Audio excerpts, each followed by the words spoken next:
조선시대 혼인이란 단순히 두 사람의 결합이 아니었습니다. 두 집안의 약속이었고 부모의 맹세였으며 하늘 앞에 올리는 서약이었습니다. 그래서 조선 사람들은 말했습니다. 혼인은 하늘이 맺어준다고. 하늘이 맺어준 인연은 사람이 끊을 수 없다고. 하지만 하늘보다 더 센 것이 있었습니다. 바로 권력이었습니다. 오늘 제가 들려드릴 이야기는 전라도의 어느 장터 골목에서 시작됩니다. 홀레복을 입은 채 담벼락에 기대어 홀로 울고 있던 15살 소년의 이야기입니다. 그리고 그 소년의 울음을 우연히 들어버린 한 나그네의 이야기입니다. 때는 봄이었습니다. 전라도의 장터는 이른 아침부터 북적였습니다. 채소장수, 옹기장수, 비단장수들이 저마다 목청을 높이고 사람들이 그 사이를 오갔습니다. 떡 굽는 냄새, 생선 비린내, 봄 흙의 내음이 뒤섞였습니다. 그 북적이는 장터 한편 좁은 골목 담벼락에 한 소년이 쪼그려 앉아 있었습니다. 홀레복이었습니다. 분명히 홀레복이었습니다. 붉고 푸른 빛이 고운 홀레 도포를 입고 상투를 단정히 틀어올린 소년이 담벼락에 등을 기댄 채 두 무릎 사이에 얼굴을 파묻고 있었습니다. 어깨가 떨렸습니다. 소리도 없이 울고 있었습니다. 박문수는 그 앞을 지나치려다 멈췄습니다. 허름한 삿갓을 눌러쓰고 낡은 회색 두루마기를 걸친 이 나그네는 그 어깨의 떨림을 보는 순간 발이 멈춰버렸습니다. 얘야. 소년이 고개를 들었습니다. 눈이 퉁퉁 부어 있었습니다. 홀레복을 입은 소년의 얼굴에 눈물 자국이 가득했습니다. 홀레복을 입고 울고 있으면 오늘 혼례가 있다는 뜻이겠구나. 그런데 왜 우느냐? 소년은 입술을 깨물었습니다. 그리고 천천히 입을 열었습니다. 소년의 이름은 이복동이었습니다. 3년 전 그는 이웃마을 황씨 집안의 딸과 혼약을 맺었습니다. 두 집안 모두 가난했지만 아이들이 어릴 때부터 서로 오가며 자랐고 양가 부모님이 마음을 맞춰 맺은 약속이었습니다. 복동은 황씨 딸을 좋아했습니다. 황씨 딸도 복동을 좋아했습니다. 그것으로 충분했습니다. 그런데 그 소문이 잘못된 귀에 들어갔습니다. 윤씨. 이 고을의 포졸 대장이었습니다. 그는 장터에서 황씨 집안의 딸을 한번 보고 눈독을 들였습니다. 땡기를 들인 고운 머리, 순박하고 단아한 얼굴. 윤 대장은 그 자리에서 마음을 정했습니다. 저 여자를 내 것으로 만들겠다고. 윤 대장은 포졸들을 앞세워 이복동의 아버지를 찾아갔습니다. 그리고 협박했습니다.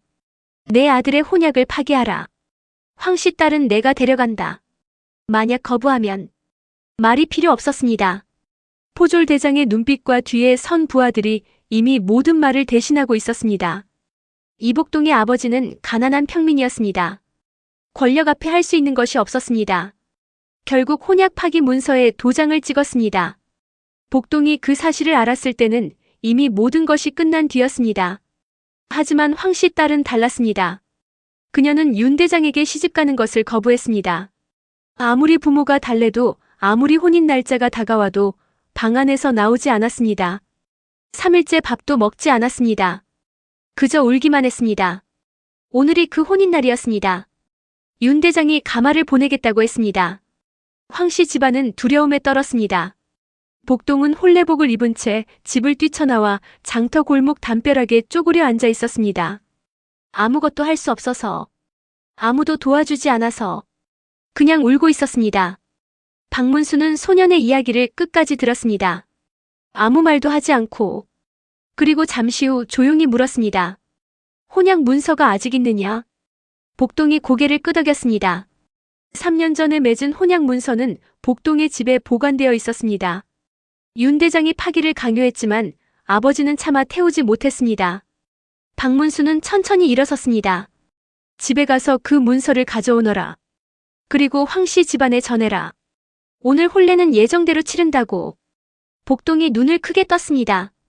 그러다 윤 대장이. 윤 대장은 내가 상대한다. 박문수는 그 말만 남기고 골목을 나섰습니다.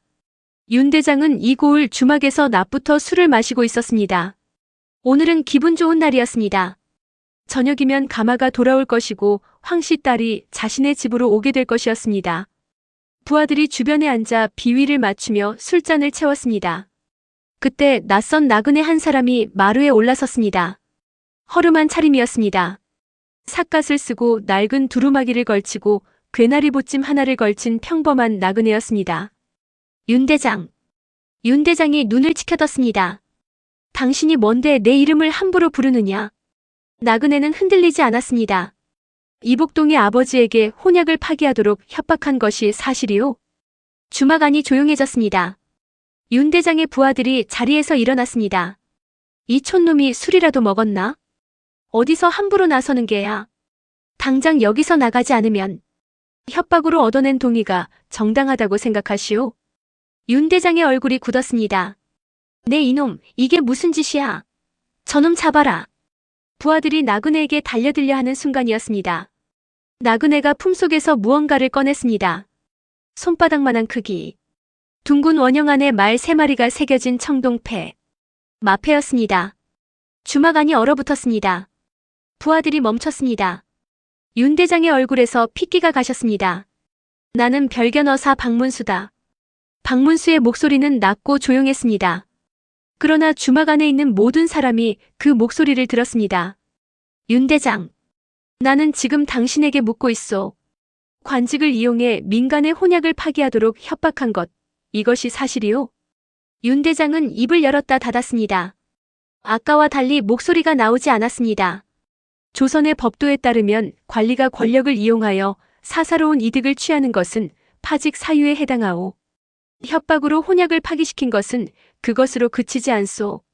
그 집안 아버지를 공포에 떨게 만든 행위, 그리고 원치 않는 혼인을 강요한 행위, 이 모든 것을 낱낱이 기록하여 가명에 올릴 수 있소. 윤 대장의 손이 떨렸습니다. 하지만 그 혼약 파기 문서는 이미 협박으로 받아낸 문서는 문서가 아니오. 백성이 두려움에 떨며 찍은 도장은 동의가 아니오. 박문수는 한 발짝 더 다가섰습니다. 나는 당신에게 기회를 한 번 주겠소. 오늘 이복동과 황씨 집안의 혼례를 방해하지 마시오. 두 집안 근처에 얼씬도 하지 마시오. 그리고 앞으로 관직을 이용하여 이런 일을 다시는 벌이지 마시오. 그것이 당신이 택할 수 있는 유일한 길이오. 주막 안에 오랜 침묵이 흘렀습니다. 윤 대장은 천천히 고개를 숙였습니다. 그날 오후 전라도 그 작은 마을에서 혼례가 치러졌습니다. 이복동은 혼례복을 여몄습니다. 아까 장터골목에서 뒤집어 쓰다시피 울었던 그 혼례복을 손으로 눈물 자국을 닦고 상투를 다시 여미고 황씨 집 마당으로 걸어 들어갔습니다. 황씨 딸이 나왔습니다. 댕기를 곱게 들인 머리, 3일을 우러부은 눈, 그래도 입가에 번지는 작은 미소. 신부는 천천히 고개를 숙였습니다. 신랑은 마주 섰습니다. 두 사람의 손이 맞잡혔습니다. 혼례식이 시작되었습니다. 이복동의 눈에서 눈물이 흘렀습니다. 이번에는 기쁨의 눈물이었습니다. 슬픔과 두려움과 억울함이 한꺼번에 쏟아져 나오는 눈물이었습니다. 박문수는 멀찍이서 그 광경을 바라봤습니다. 낮은 돌담 너머로 보이는 혼례 마당. 절을 올리는 두 사람. 그 주변에 모여든 마을 사람들의 웃음소리. 그는 오래 보지 않았습니다. 잠깐 바라보다 몸을 돌렸습니다. 그리고 걸었습니다. 아무도 모르게. 아무도 그의 이름을 부르지 않는 쪽으로. 박문수가 이날 한 일은 무엇이었을까요? 포졸 대장을 파직시킨 것이 아닙니다. 큰 악인을 응징한 것도 아닙니다. 그는 그저 권세 앞에 무릎 꿇을 뻔한 두 사람이 원래 맺어져 있던 자리로 돌아갈 수 있도록 길을 열어줬을 뿐입니다. 그것뿐이었습니다. 하지만 이복동과 황씨 딸에게 그것은 전부였습니다. 훗날 그 마을 사람들은 그날의 이야기를 오래 기억했습니다. 혼례복을 입고 울던 소년. 낯선 나그네. 그리고 마패. 누군가 그 나그네가 누구였냐고 물으면 마을 사람들은 이렇게 대답했습니다. 이름은 몰라요. 그냥 지나가던 나그네였어요. 근데 이상하게도 그 사람이 지나가고 나면 항상 억울한 것이 풀렸어요. 박문수는 그 마을을 다시 찾지 않았습니다. 이름도 남기지 않았습니다. 그저 어딘가로 걸어갔습니다. 다음 억울함을 향해. 권력은 하늘이 맺어준 인연도 끊을 수 있다고 생각했습니다. 박문수는 그 생각이 틀렸음을 증명했습니다. 단 하나의 마패로. 하늘이 맺어준 것은 사람이 끊을 수 없다. 그것이 법이고 그것이 도리다. 구독과 좋아요 부탁합니다.